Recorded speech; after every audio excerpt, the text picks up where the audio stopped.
große Sophie-Tafel.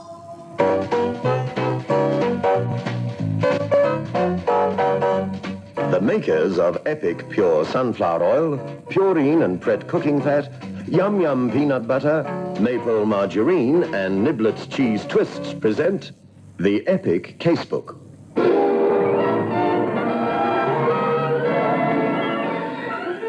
In which Inspector Carr investigates.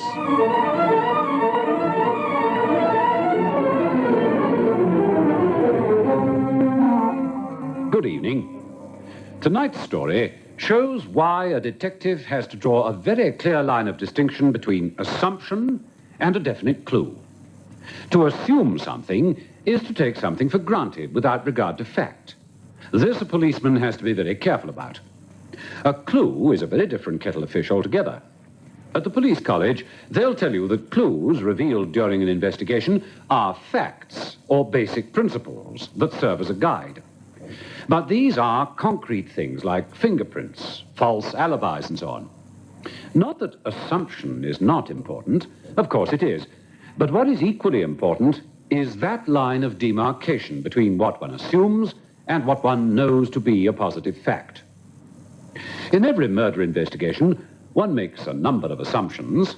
I will freely admit that in tonight's story, we got onto the track of the killer eventually not because of the clues. In fact, we had too many of them, but because I worked on a basic assumption which led me to the identity of the murderer. Let me tell you about it. It concerns the strangulation of a young woman. A story that I've called Crossed is the telephone line.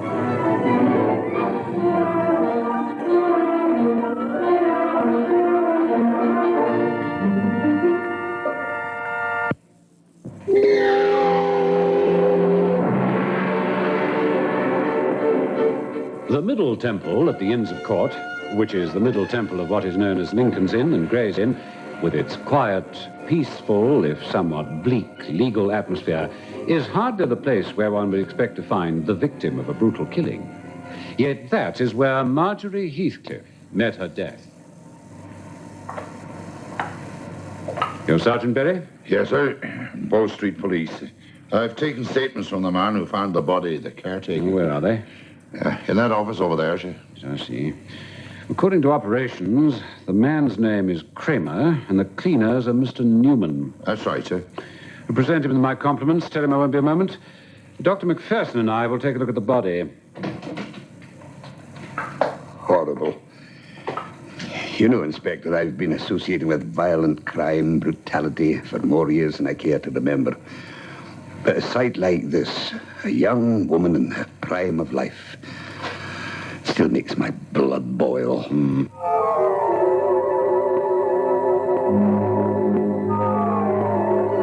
As well it might. The body was lying on the floor of what looked like a neat and tidy office. But there was nothing tidy about the corpse. The full horror of the crime that was done to her was there, expressed on her face. She was lying on the floor, her knees drawn up, her arms tucked under her, as though she was using her office floor as a place to rest. It was when I looked at the corpse from another angle and was able to see her face that the full horror of the crime became apparent. Her eyes seemed to be popping out of her head. Her jaw sagged down from an open mouth, her lips blue, the color of her skin an ashen white. All unmistakable signs of strangulation. Poor girl. How old would you say she is, Mac? 25, 26? Somewhere around there, I should say. What's your theory? Well, judging from the position of the body, it looks as though she was walking to the front office when somebody attacked her from behind. You see here, Inspector, she was killed with either a piece of string or a length of cord or something. The place been searched? Have they found anything? No, not a thing as yet. She doesn't seem to have put up much of a struggle. No, it doesn't look like it. We'll take the body back to the morgue with us. We may find something in her fingernails. Doesn't look like it, though. All right, then, you do that, Mac. I'll have a word with this Mr. Kramer.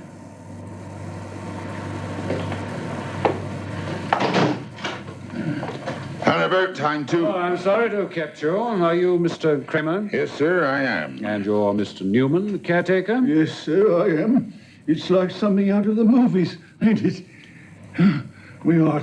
I'll never be the same again. Mr. Newman, I'm sorry to trouble you. Now, why don't you go and make yourself a nice cup of tea? I'd like a word with this gentleman here. Yes, sir. Now, sir, what were you doing here? I came here by appointment. If that's Marjorie Heathcliff lying out there, then she's the one I'm supposed to see. Had you met her before? No, she phoned me at my hotel. When was this? About 4:30 this afternoon.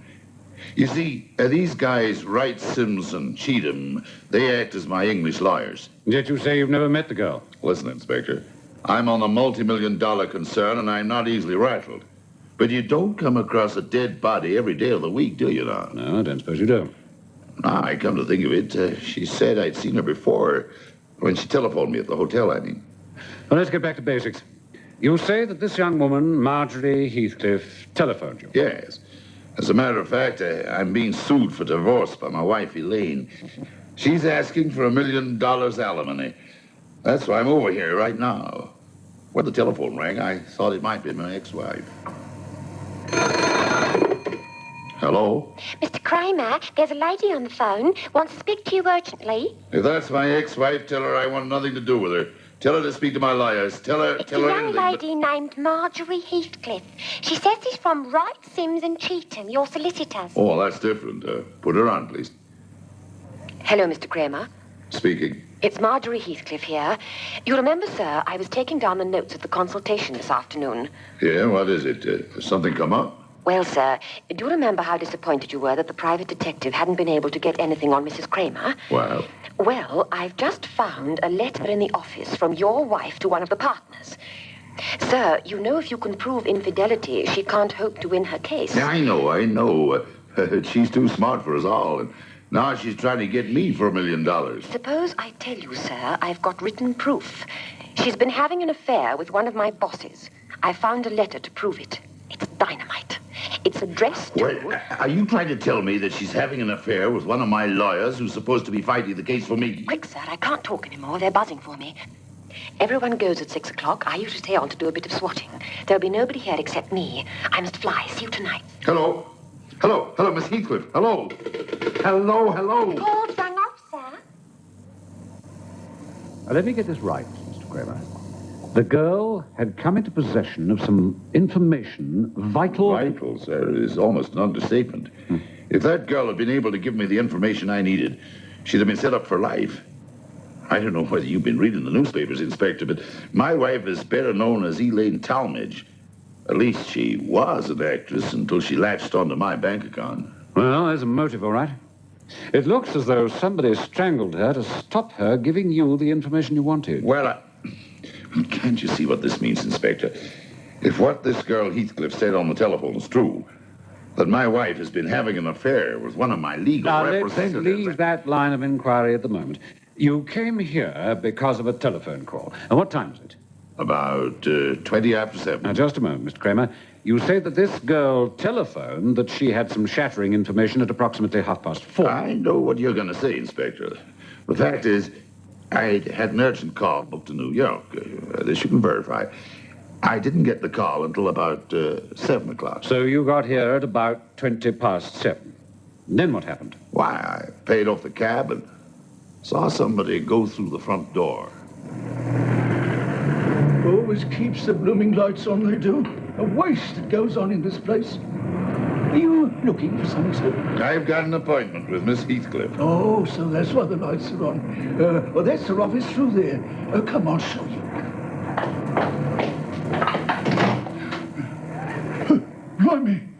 Blimey! Miss Heathcliff! Police! The girl had something to tell me, and somebody strangled her so that she couldn't tell anybody anything. I see. Tell me, Mr. Kramer, did you find the letter? Letter?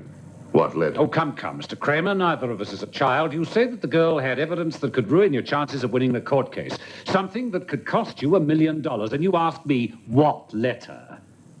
Didn't you have a quick look around for the vital piece of information that Marjorie Heathcliff talked about? Yes, sir, I did.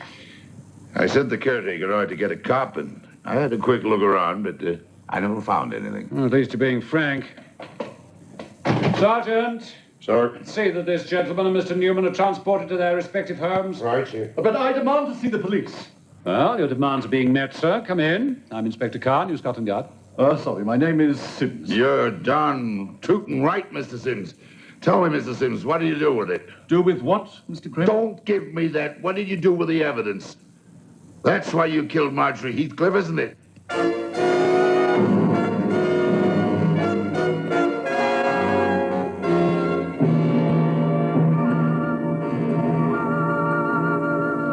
Whatever the motive behind the American's outburst, it certainly didn't produce the expected reaction from the man who had just been accused of murder.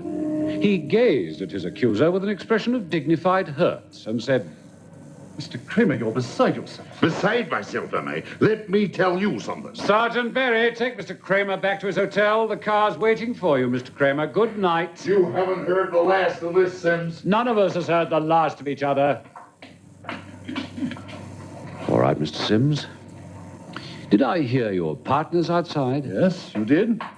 Come through, gentlemen. Well, Mr. Wright, Mr. Cheatham, this is Inspector Carr, New Scotland Yard. I won't waste your time, gentlemen, so let's get down to brass tacks. It's now 8:40. Did you all arrive here together? Yes, we did. Yes? Did none of you go home? Well, I didn't. There was a law society meeting at 8:15. I'd never have got home and back in time, so I stayed in town. That applies to me as well. I assume it applies to us all. We all live outside London. It was an annual general meeting, a very important one. Well, how is it you all arrived here together? Obvious, isn't it? Your highly efficient Metropolitan Police traced us to the Law Society. The meeting hadn't started. We were having a drink when the police sergeant informed us of the shocking incident and said that you wanted us here immediately. In fact, we drove here in a police car. Mr. Sims, Mr. Wright, will you please wait in the other office? The body will be removed by now. But how did it happen, Inspector? How was she murdered and why? With respect, I'll do the questioning. You supply the answers. Are you being influenced by Kramer's extraordinary outburst?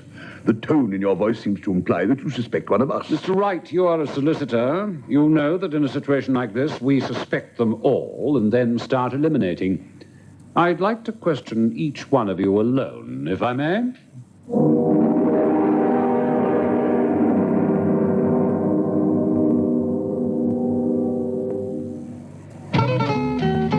It does your heart good to bake a maple cake, then see them ask for more. Feather light, fine textured and rich tasting. That's how your cakes will turn out every time you use maple margarine. Maple margarine is rich in flavor, rich in vitamins too. It does your heart good to bake a maple cake, then see them ask for more. Maple. It's got lift. It's got lift. Purine pastry's got lift because purine is pure. Purine pastry is light, fluffy, and full of lift. With Purine Pure Cooking Fat, you get the taste of your own good cooking.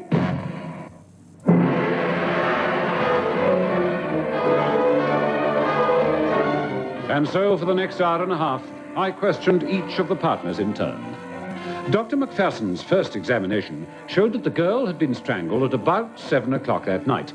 But the examination was a superficial one, and one would have to allow half an hour's error. Only one of the partners had a satisfactory alibi for the time between 6:30 and 7:30.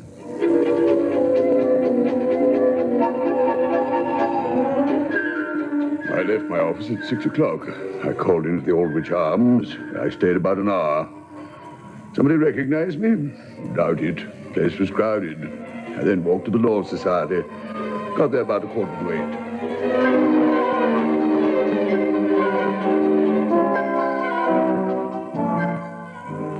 I heard Big Ben chime, 6:30. When Justice Oxbury's driver called for me to go to White's Club. I had a case to discuss with Mr. Oxbury. We did this at the club. Justice Darling then dropped me at the Law Society at about 20 to 8.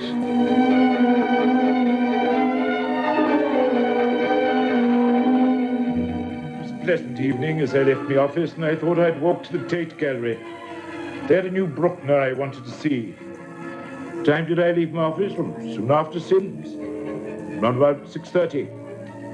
Then walked to the Law Society, got there about 7:30. That's where I met my partners. I warned each of them that they would have to make themselves available for further questioning, and they departed. By then, it was nearly 11 p.m. There was little more I could do. The next stage of my investigation would be a matter of the background into the lives of all those connected with the dead girl. That meant routine. That meant I could go home for a night's sleep. Car. Morning, sir. Operations here. Morning. Got the information you want, Inspector? Good, far away. Archibald Wright, age 42, married, 3 children, lives at Howard's End, Penn, Buckinghamshire. Local police say devoted father, husband, married 14 years. Next. Malcolm Cheetham, age 39, married, 1 child, lives at Abingdon Cottage, Surrey. Rumours of quarrels, but no suggestion of divorce. Can't find a link with Mrs. Grammer, sir, but the next one's interesting. Huh? Daniel Sims, age 45, divorced, no children. Stephanie Armitage, who became wife of Silas Kramer, was cited as correspondent. Excellent. Anything on the two of them? No, sir. Sims lives at a block of flats in Chelsea. Ex-branch say that he and Mrs. Kramer weren't seen together. Well, never mind. You found the link we're looking for. Well done. Come in. Busy? No, come in, Doc. Come in. Yeah. Got the latest lab report on the Heathcliff girl. That's fine. Sit down. Anything interesting? Only from one point of view, Inspector. It's now confirmed that she was attacked from behind. It didn't need any kind of strength to kill her. There were fine strands on the poor girl's neck. It wasn't a rope or string, but silk. I don't suppose you've managed to find anything, huh? No. It's more than likely the killer took it with him. I've heard some good news. Oh, no. Oh, what's the matter? Oh, what a fool I am. A blithering fool. I thought we were about to close the case, and it's as wide open as ever. But how? Why? Oh, I won't bore you with the details. If Kramer was telling the truth, and I think he was, the killer must have been one of the 3 partners. A member of the bar? Oh, that's hardly likely. It's very likely, Mac. There's no reason for him to... Look, now, why should Kramer, why kill her? He wouldn't know the movements of the other members of the staff at a moment's notice, nor would he go back to the scene of his crime once he got away undiscovered. I walk in here, you're as cheerful as a cricket. Suddenly your face drops. Now, what is it? Oh, one of the 3 partners had a strong motive for killing the girl. She was about to give information that would have ruined his career, robbed his chances of sharing $1 million, and possibly ruining his love life. Strong a motive as I've ever heard. You're certain that the girl was killed between 6:30 and 7:30 in the evening, right? Right. I closely questioned the 3 of them. One had a watertight alibi. The other 2 gave accounts of their movements. They can't be corroborated. Well, that certainly narrows the field down, doesn't it? After all, one of them could have hidden themselves in the office, waited until all but the Heathcliff girl had gone, and strangled her. 2 very good clues, motive. There's one snag. Whoever killed the girl was on intimate terms with Kramer's wife. Marjorie Heathcliff was going to name him by showing Kramer a letter to prove this. She was murdered before she could speak. You're leading up to something, Inspector. What is it? Just this. We know one of the partners had an affair with Mrs. Kramer before she married, possibly still having an affair. Then why are you waiting? Because he's the one with the cast-iron alibi.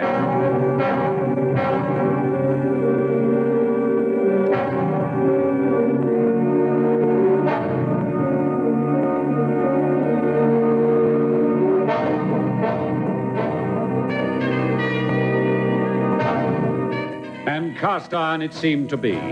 Justice Oxbury was certain that Sims had been with him between the vital hours of 6:30 and 7 p.m.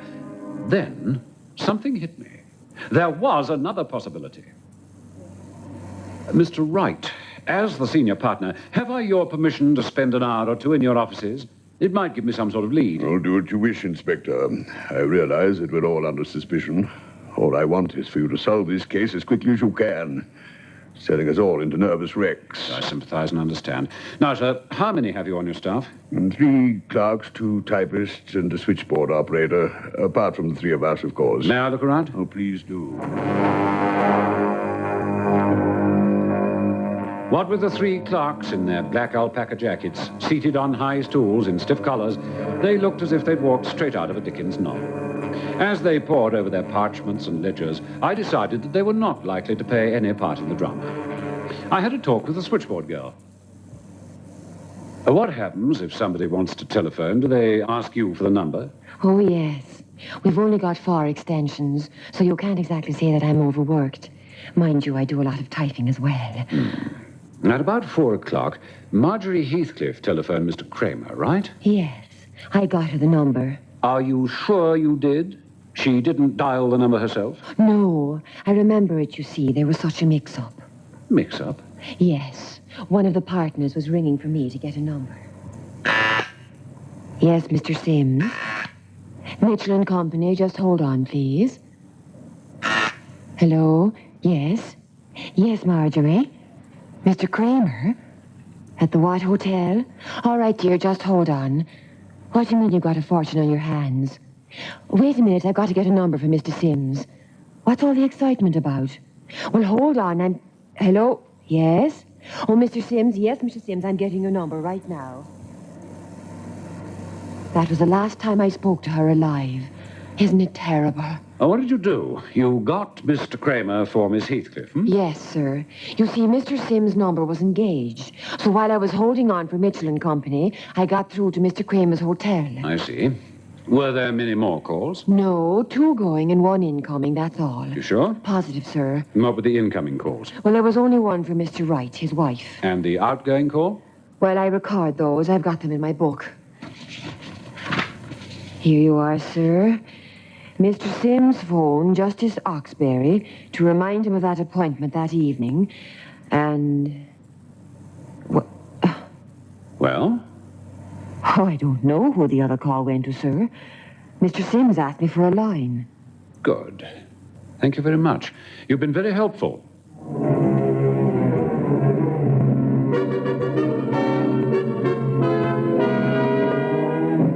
At last, what looked like a jigsaw puzzle became a pattern. I needed to question Mrs. Kramer in order to be certain.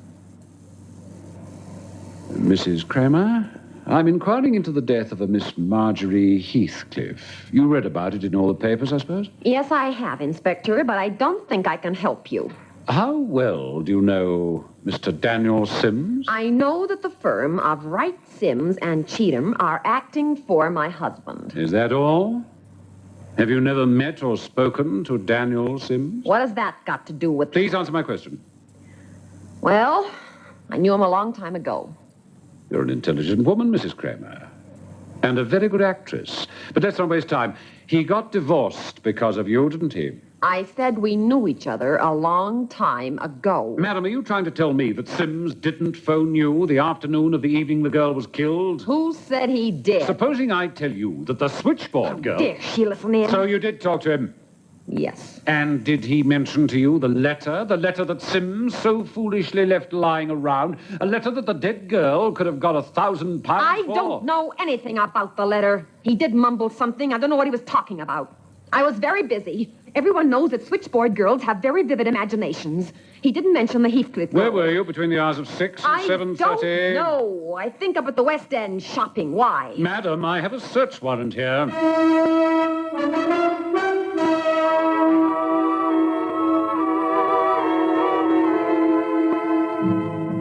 We never found the incriminating letter, but I did find a not insignificant link in the chain of evidence. It was a number of loose pearls in a dressing table drawer. Is that what you did? Remove the silk thread to use on that poor, unfortunate girl? I didn't do it. He must have done it. I know nothing about it.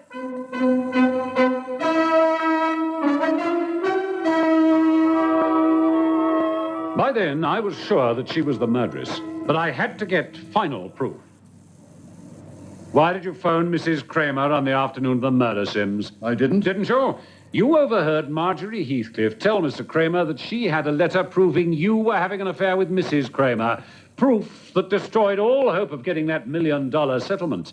You heard the girl say that she would wait for Kramer in her office. It was you that urged your lover to commit murder. You're as guilty as she is.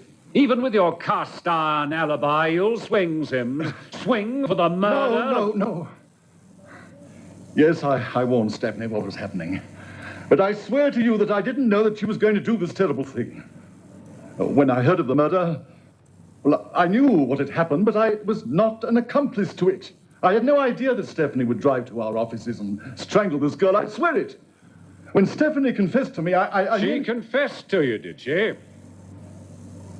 Well, congratulations, Inspector. I hear that Mrs. Kramer and Sims are accusing each other now, each saying the other was responsible. Yes, each is as guilty as the other. They'll both pay the penalty, all right. How did you get on to the woman? It's a funny thing. We had definite clues involving Sims, but as for Mrs. Kramer, there were no facts to go on. But there was a strong assumption. An assumption? Yes, it was this. Well, listeners, do you know what that assumption was? Not sure? Well, I'll be back to tell you after you've listened to the commercial.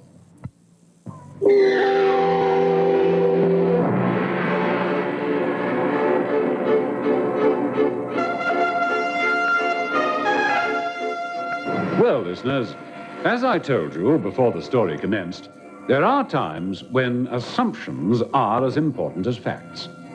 What was the assumption in this case?